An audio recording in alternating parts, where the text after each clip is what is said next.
What type of car do you drive? Do you drive a Ford Focus maybe? What sort of vehicle did you do the research on when you went and bought your car? Did you check out if it needed an oil change every 12 months? Did you check when the warrant of fitness is due? What year it is, what model it is, what make it is? Did you check out all of those things before you actually purchased the vehicle? Knowing that every 6 months to 12 months you need a warrant of fitness, you need a registration, you need to register the car on the road, you need to make sure that the vehicle's been serviced. You know, you need a good stereo so that you can sing while you're sitting in the traffic. You know, you've got to have good tyres so that you can stop. What sort of petrol does it use? Does it use petrol, or is it a diesel, or is it LPG? What are the differences of the makes of vehicles out there? And the reason why I'm asking you this is because what sort of car are you? Have you done your warrant of fitness? Have you been in for a service lately? Have you had your tyres checked? Have you? What sort of petrol do you run on? What sort of gas do you run on? Or maybe you're taking in a little bit too much gas.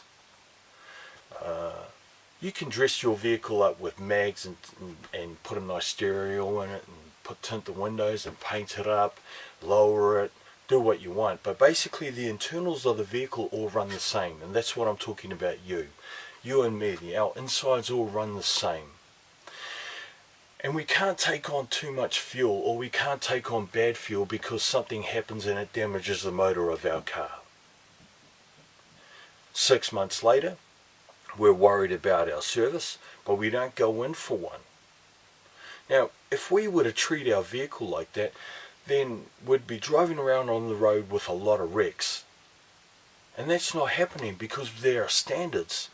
There are standards of what we're allowed to do with our vehicle on the road, respectful of everyone else. But we don't do that with our own human bodies. You may start off as a Ford Focus, and then 15 years later you've turned into a Ranger, and then 10 years later you're now a Kenworth truck. Because of the amount of fuel that you're putting into your body, or the type of fuel that you're putting into the body, without doing any service work, without doing a warrant of fitness, without looking after yourself the way you would look after your car.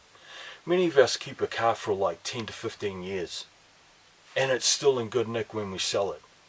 I'd like you to ask yourself, can you do that with yourself? Can you spend enough time on traveling or maintaining and servicing the greatest vehicle that you've got?